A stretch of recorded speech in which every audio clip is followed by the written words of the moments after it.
Sarawak adalah merupakan negeri yang memiliki keluasan paling besar di Malaysia.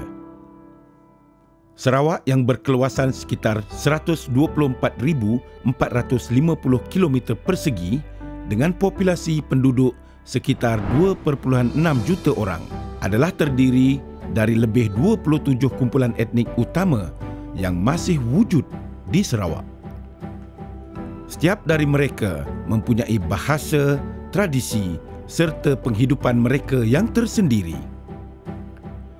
Sarawak adalah merupakan sebuah negeri yang unik kerana memiliki corak budaya, pentadbiran serta keunikan gaya hidup yang tersendiri. Terkenal dengan kekayaan hasil bumi dan sumber asli seperti gas asli cecair, minyak mentah dan kayu keras tropika. Sarawak juga masyhur sebagai penghasil dan pengeksport lada terbesar yang telah banyak menyumbang kepada ekonomi serta kelestarian negeri. Kuching sebagai sebuah ibu negeri Sarawak adalah merupakan pintu masuk utama kepada identiti serta jati diri negeri Sarawak. Bandar yang memiliki sejarah dan legenda agung yang tersendiri ini sering digambarkan sebagai Camelot, Raja-Raja Putih. Bahkan, disitulah pusat bermulanya sebuah evolusi dalam budaya dan tradisi seni bina yang semenjak dari kependudukan awal manusia di Gua Niah bergerak kepada corak penghidupan yang lebih maju melalui rumah-rumah panjang sehinggalah ke istana-istana bangunan kolonial era Brooke. Segalanya dikisahkan dengan cerita melalui bentuk, gaya dan bahasa seni bina yang terdapat di sekitar Bandar Kuching serta keseluruhan ceruk negeri Sarawak.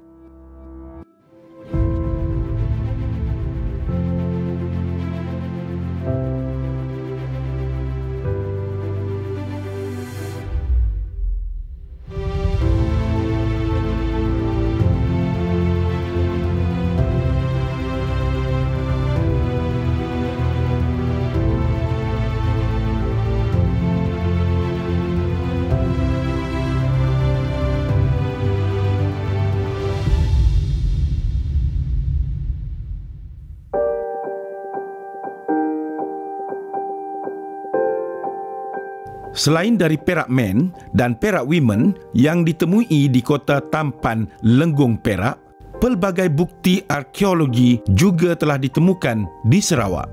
Gua Niah telah mencatatkan sedemikian banyak bukti kewujudan penempatan manusia tertua di Malaysia yang berusia sekitar 40,000 tahun. Lukisan dinding sepanjang 200 kaki di Gua Kain Hitam dalam kawasan Gua Niah adalah merupakan antara bukti kukuh kewujudan mereka puluhan ribuan tahun dahulu. Kekayaan khazanah hutan, flora dan fauna di Sarawak adalah merupakan suatu rahmat yang besar bagi negeri Sarawak. Hakikatnya, Sarawak memiliki sebuah ketamadunan sendiri apabila mencatatkan kepelbagaian suku, puak dan kaum yang berkembang lebih meluas semenjak 40,000 tahun dahulu di Gua Niah. Penan, Iban, Bidayuh, Melanau dan Orang Ulu hanyalah merupakan sekumpulan suku puak kecil dari beberapa puluhan puak lagi.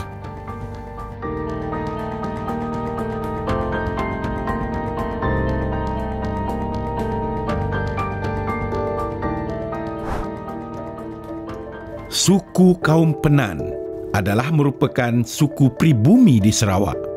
Kebanyakan dari mereka tinggal di hutan-hutan tebal berhampiran dengan Limbang, Gambang, Bintulu serta Ulu Baram.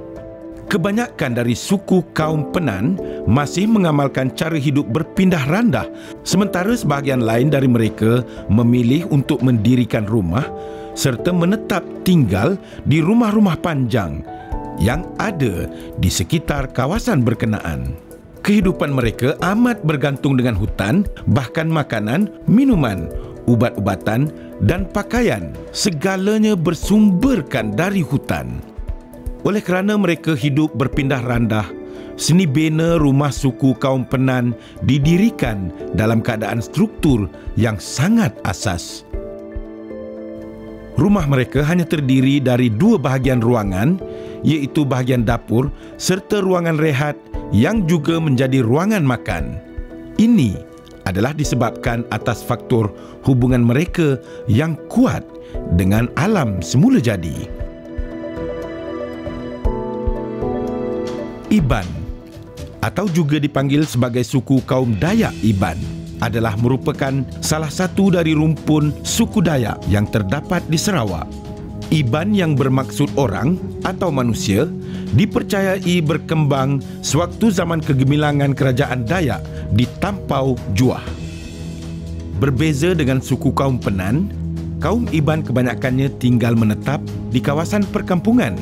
Secara tradisi, mereka akan tinggal dengan cara menetap di sesuatu tempat secara beramai-ramai sebagaimana yang mereka lakukan di rumah panjang yang kebiasaannya terletak di tebingan sungai serta jalan. Segalanya adalah bertujuan bagi memudahkan segala urusan dan aktiviti harian yang mereka jalankan. Ia juga adalah bertujuan sebagai medium komunikasi dan perhubungan dengan masyarakat luar. Amalan cara hidup yang diamalkan adalah berlandaskan hukum adat, pantang larang, tolak ansur dan berteraskan hubungan persaudaraan yang erat dan kuat. Rumah tradisi suku Iban kebiasaannya akan dibina dengan aras yang lebih tinggi dari tanah.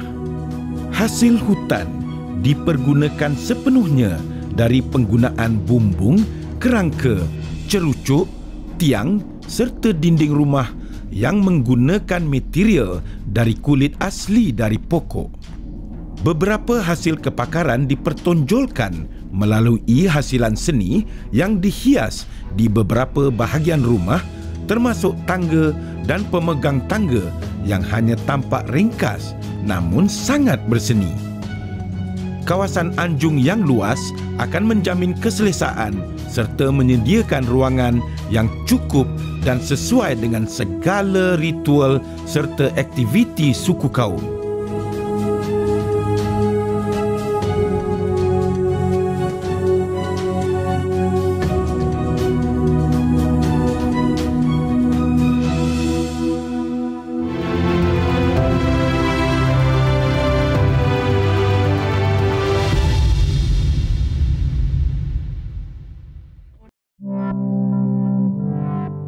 Setiap suku kaum mengamalkan tradisi, adat resam dan kebudayaan yang berlainan. Masyarakat Bidayuh adalah merupakan etnik yang keempat terbesar di Sarawak selepas Iban, Cina dan Melayu.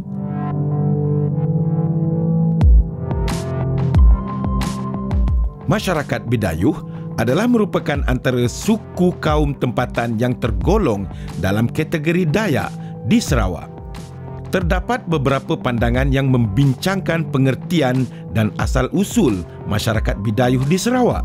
Masyarakat Bidayuh yang juga turut dikenali sebagai Dayak Darat sering menjadi bualan sesetengah pihak yang bertanyakan siapakah sebenarnya Dayak Darat dan mengapakah mereka digelar dengan nama sedemikian. Istilah Dayak Darat adalah merupakan ungkapan penjajah yang bermaksud orang yang tinggal di kawasan bukit. Perkataan yang diguna pakai oleh orang Sarawak sendiri adalah Dayak Bidayuh yang merupakan salah satu kaum pribumi Sarawak. Menurut legenda, masyarakat Bidayuh yang pertama sekali tiba di Kepulauan Borneo ialah Tirauh dan Padat yang datang dari Sikung. Menurut legenda Bidayuh, pertempatan etnik yang paling awal ialah di Rabak Mikabuh. Legenda ini menyebutkan kira-kira 20 generasi sebelum ledakan gunung berapi Krakatau, sekumpulan orang Bidayuh yang diketuai oleh Tirauh dan Padat telah keluar mengembara dari Sungkong di Kalimantan sehingga akhirnya tiba di Rabak Mikabuh dan mengambil keputusan untuk menetap di sana sebagai sebuah penempatan mereka yang baru.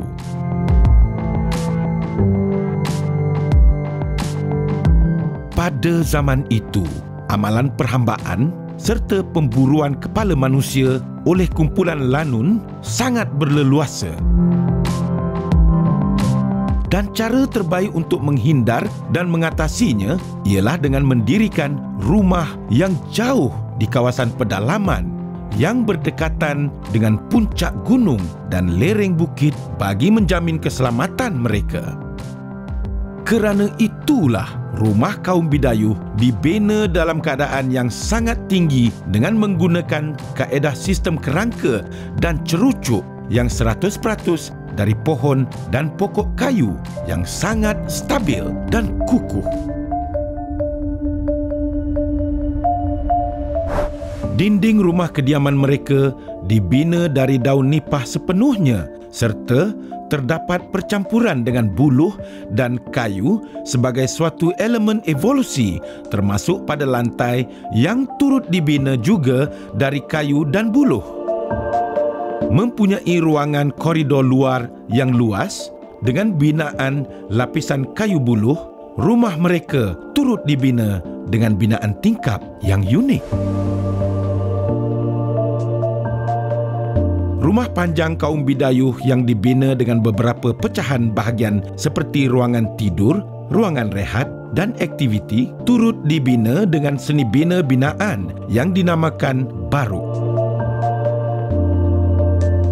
Baruk adalah merupakan suatu kerangka pemikiran tradisi turun-temurun kaum Bidayuh yang menjadi suatu mercu tanda kepada sesebuah seni bina perkampungan kaum Bidayuh. Baruk adalah binaan yang akan mendominasi seluruh perhatian dalam kampung mereka dan tegak berdiri sebagai sebuah seni bina binaan yang kukuh mengatasi seni bina binaan bahagian lain.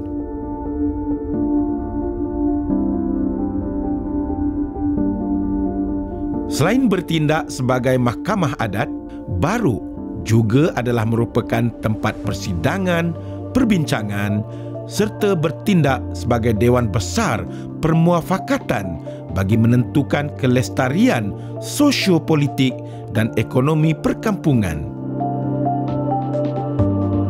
Baruk yang juga turut dikenali sebagai rumah tengkorak adalah merupakan tempat bermulanya lambang identiti keunikan Bidayuh. Binaan seni bina yang dibina tinggi serta pembinaan arca berbentuk burung kenyalang yang disebut sebagai manuk tikuan di puncak bumbung binaan adalah merupakan lambang kekuatan yang kaum Bidayuh cuba sampai dan zahirkan.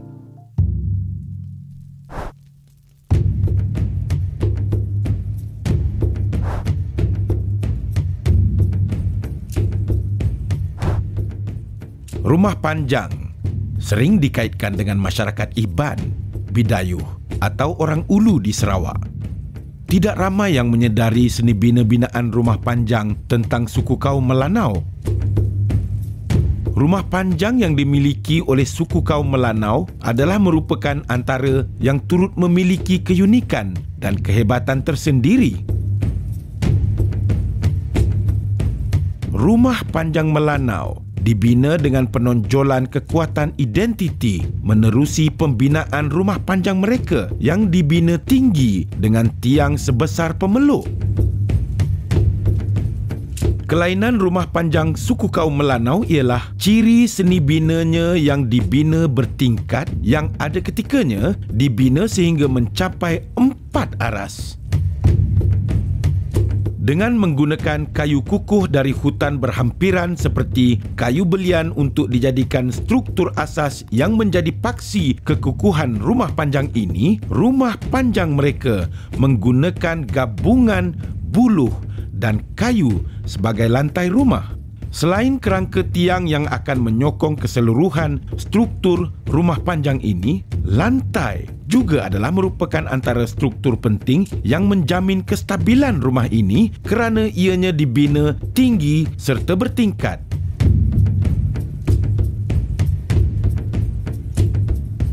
Rumah panjang kaum Melanau dibina dengan penggunaan aspek asas ruangan iaitu fungsi. Ruangan memasak, berehat, tidur di bahagian atas rumah, sementara ruangan bawah rumah pula adalah ruangan untuk pelbagai aktiviti.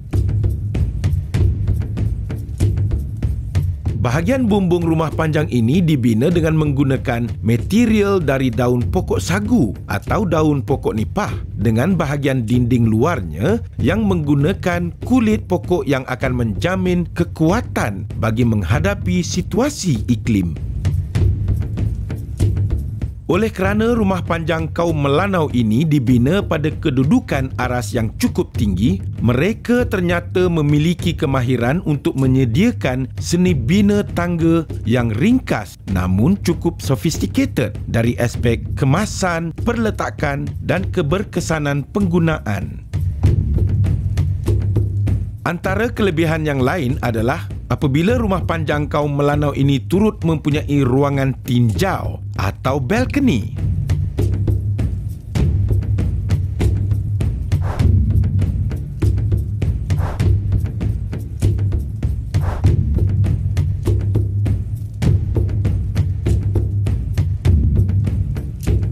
Orang Ulu adalah merupakan gelaran atau terma yang mewakili beberapa etnik suku seperti Kayan, Kenyah, Kajang, Penan, Punan, Ukit, Kejaman, Murut, Bawan dan Kelabit.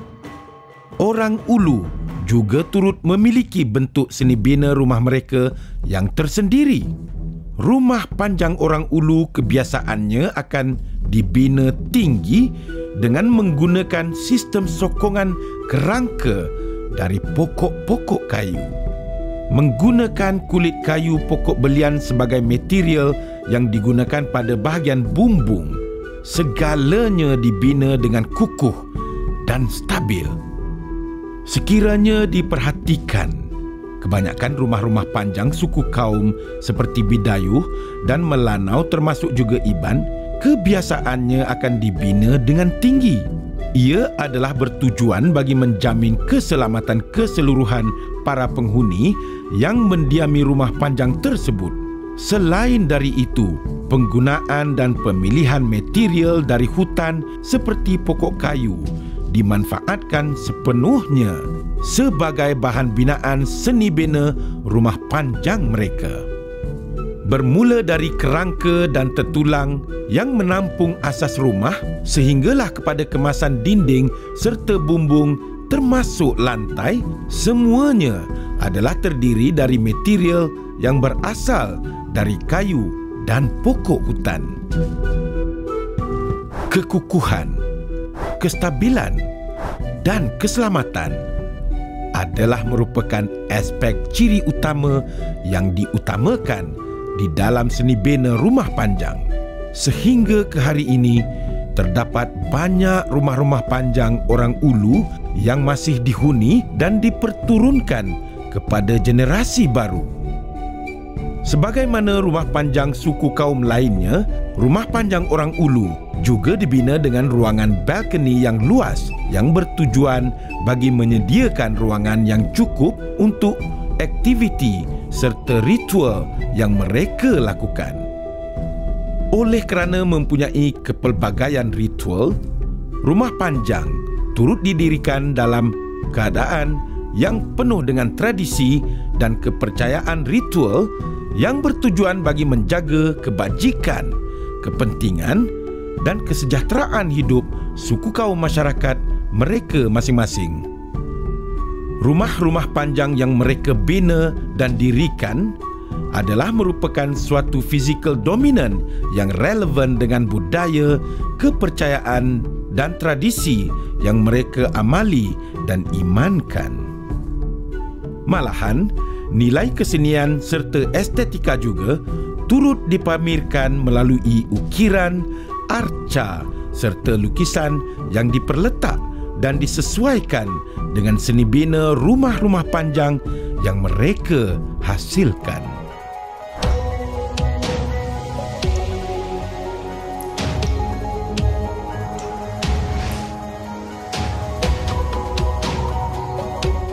Terletak di Padawan, Sarawak, kira-kira 50 kilometer dari tengah bandar tersebut, wujud sebuah binaan rumah panjang yang berkeluasan kira-kira 12 hektar kepunyaan masyarakat Bidayuh.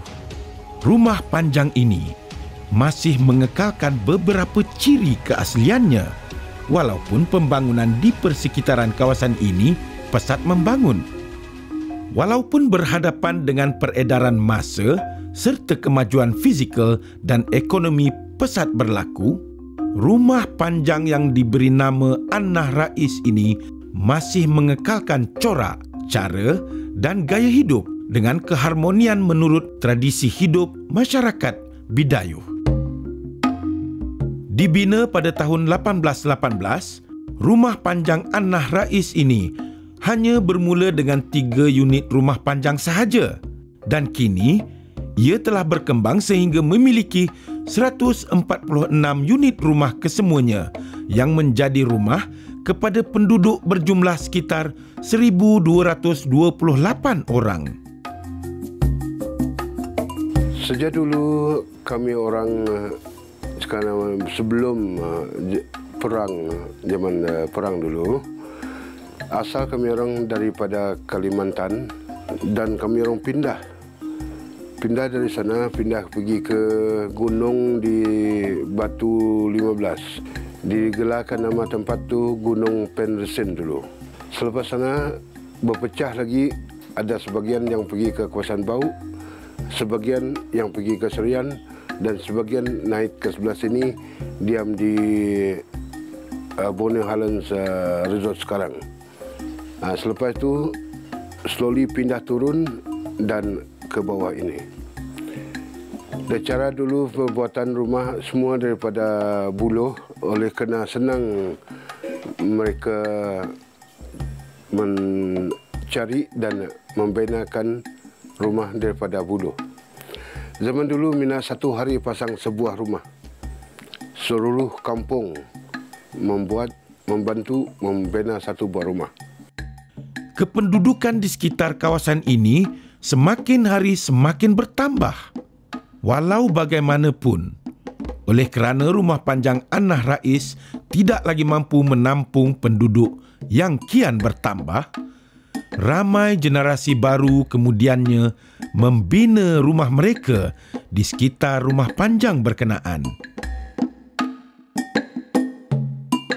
Walaupun usia rumah-rumah panjang ini telah mencecah usia hampir 200 tahun, rumah panjang An-Nah Rais ini tidak pernah ditinggalkan kemajuan apabila ianya dilengkapi dengan elektrik dan bekalan air bersih menerusi pembinaan loji penapisan air menggunakan teknologi membran. Malahan keseluruhan penduduk di rumah panjang An-Nah Rais ini berpeluang mendapatkan rawatan klinik desa berdekatan serta sekolah yang dibina berhampiran. Rumah panjang An-Nah Rais adalah merupakan rumah panjang suku kaum Bidayuh yang terpanjang di Sarawak. Ia terbahagi kepada 2 bahagian serta dipisahkan dengan sebatang anak sungai. Rumah panjang An-Nah Rais adalah merupakan suatu model rumah panjang yang berevolusi dengan pengekalan aspek seni bina yang disesuaikan dengan aspek fungsi menurut gaya serta cara hidup moden dunia hari ini. Yang macam ini dia masih asli, boleh saya kata asli, tapi memang kita tak dapat melupakan perubahan atau development yang akan datang. Tapi yang masih kekal, katalah macam tempat jalan tu dia gunakan buluh, kerana zaman dulu buluh itu sebagian jadi macam alarm sistem zaman perang dulu. Orang jalan kita dapat tahu dan dengar bunyi dia. Itu yang masih kekal asli. Ruangan dapur di bahagian luar rumah atau tanju adalah merupakan antara ciri keaslian yang masih dikekalkan di rumah panjang An-Nah Rais. Zaman dulu dia ruang tamu dan tempat tidur memang sama, satu buah rumah saja, dia tak ada asingkan. Tapi sejak dah modern world sekarang kita tak dapat menafikan kerana sedikit sebanyak mereka menggunakan privacy.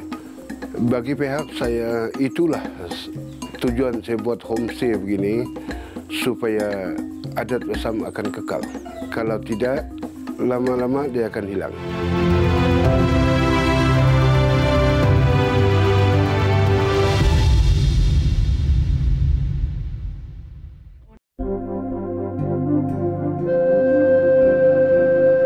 Keamanan yang wujud di Sarawak telah menarik minat masyarakat Cina untuk datang ke Sarawak bagi tujuan perdagangan.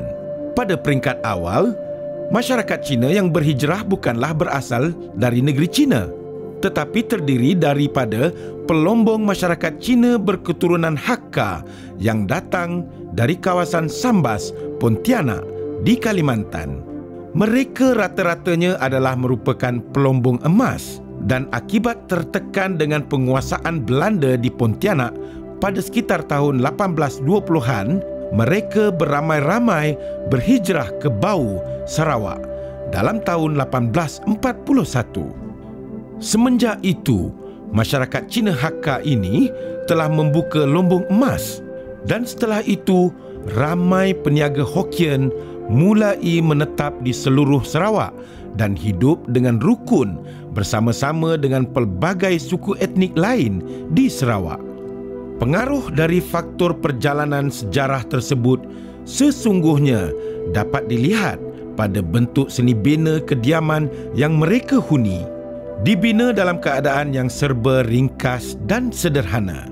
Binaan rumah mereka dibahagi kepada dua bahagian utama, iaitu ruangan unit kediaman yang menempatkan ruang yang akan berfungsi sebagai tempat berehat dan tidur, serta ruangan satu lagi yang akan berfungsi sebagai kawasan bekerja yang dilengkapkan dengan segala kelengkapan dan stor. Dengan keseluruhan struktur bumbung yang dibina dari material daun nipah serta dinding yang menggunakan kayu, permukaan lantai dalam ruangan bekerja dibiarkan berlantaikan tanah sahaja. Walaupun memiliki bentuk seni bina yang serba sederhana, namun struktur perletakan tingkap, pintu serta ruangan dalaman segalanya mengambil kira aspek keluar masuk udara dan cahaya. Selain itu, seni bina rumah kaum Cina ini juga menitik beratkan aspek fungsi ruangan yang menjadi elemen penting pada sesebuah seni bina binaan kediaman. Sarawak yang memiliki lokasi di tengah-tengah antara Brunei dan Indonesia telah menjadikan ia sebagai sebuah kawasan yang cukup strategik sebagai sebuah pusat perdagangan dan ekonomi. Malahan, faktor itu juga menjadi salah satu elemen penentu yang menjadikan Sarawak kini kaya dengan kepelbagaian tradisi dan budaya pelbagai etnik bangsa. Selain disebabkan oleh migrasi atau penghijrahan, suku kaum Melayu di Sarawak juga wujud sebagai bahagian dari jalur rumpun beberapa suku seperti suku Banjar, Kutai, Berau, Sambas dan juga Kedayan yang menetap di beberapa bahagian di serata Sarawak.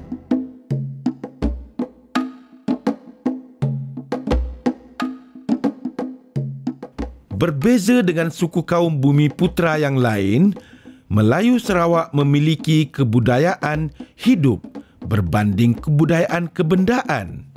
Rumah orang Melayu di Sarawak ternyata tidak banyak berbeza dengan seni bina kediaman masyarakat Melayu di Semenanjung.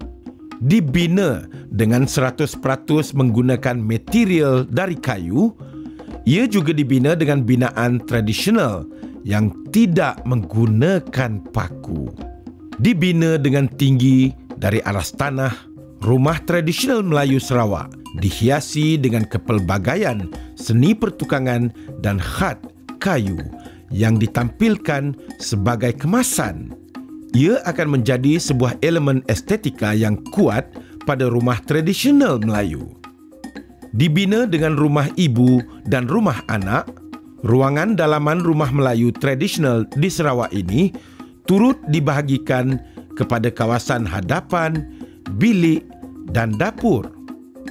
Selain itu, bentuk seni bina rumah Melayu ini juga turut mempunyai ruangan dan tempat melakukan riadah serta aktiviti di bawah rumah.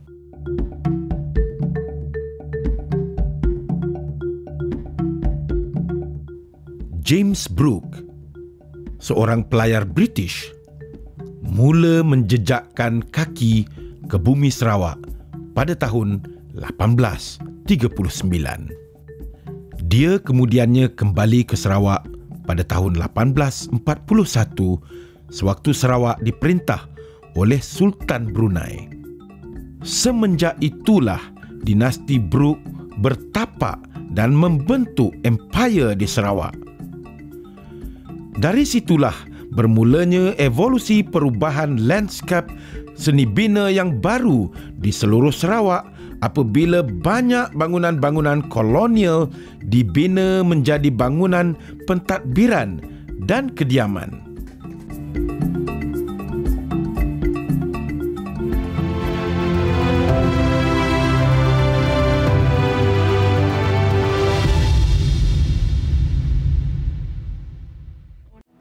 Seni bina Tudor, sebagaimana yang dapat kita lihat pada rumah yang dimiliki oleh Datuk Chuah ini, sebenarnya adalah merupakan suatu evolusi dari seni bina kolonial Inggeris dengan garapan dan sentuhan seni bina Gotik. Rumah ni ia rumah tradisional, kalau saya tak salah panggil Tudor style. Dia dari England. Architecture tu minat, saya tertarik kepada architecture sini.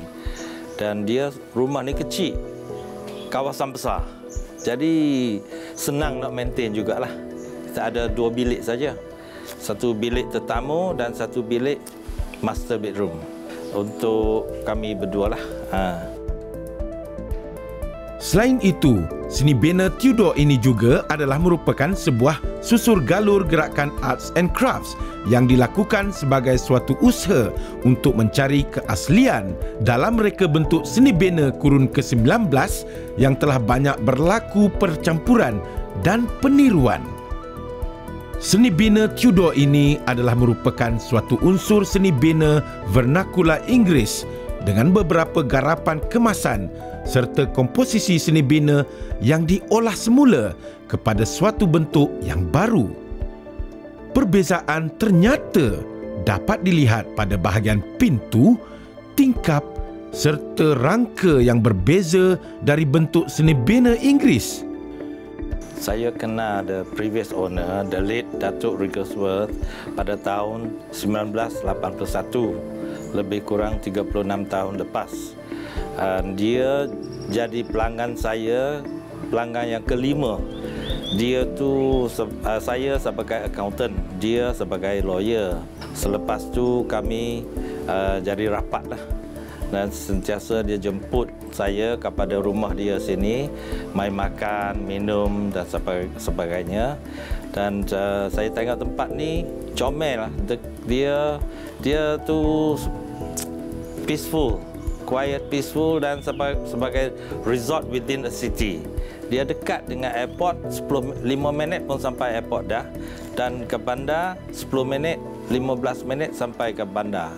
Jadi ya itulah sebab tu menarik saya beli tempat ni.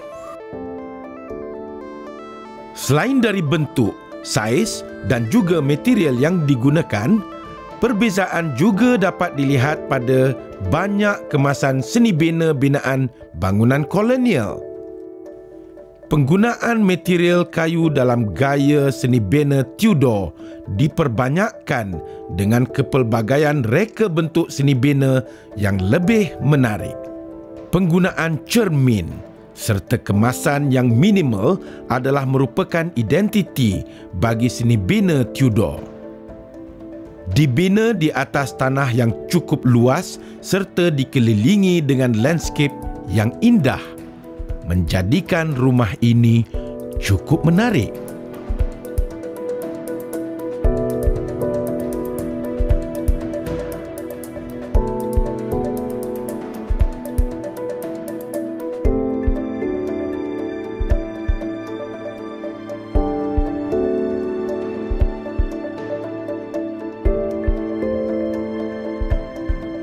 tak buat apa-apa perubahan. Ada sikit sajalah. Sebagai benteng ni, saya buat yang baru, benteng, kerana dia tanah tu ada runtuh sikit dah. Jadi saya buat benteng untuk mengelakkan dia tanah runtuh. Dan toilet dia dulu dia buat satu toilet yang besar. Saya ada baiki sikit, itu saja.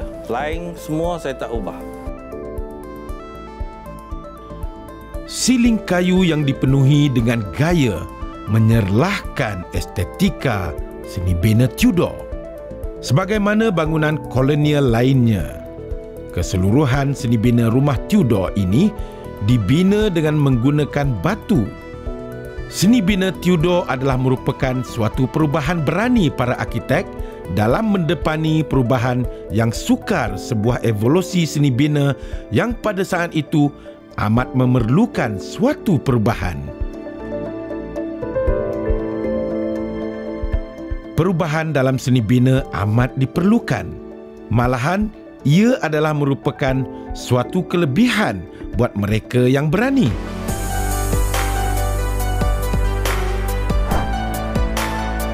Bertempat di Kuching, Sarawak, terdapat sebuah rumah yang melakukan perubahan radikal dan berani dalam seni bina.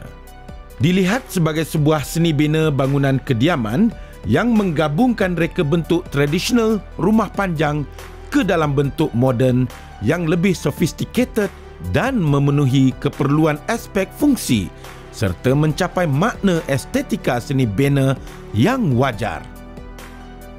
It's very difficult to speak because houses are very personal. I did this house to challenge the norm of what a house should be. So when I look at how people live, especially when people start to kind of run out of choices where they have to buy developers' houses. So the house, if you can see, is very, very open. It's not for everybody. It's only okay for me.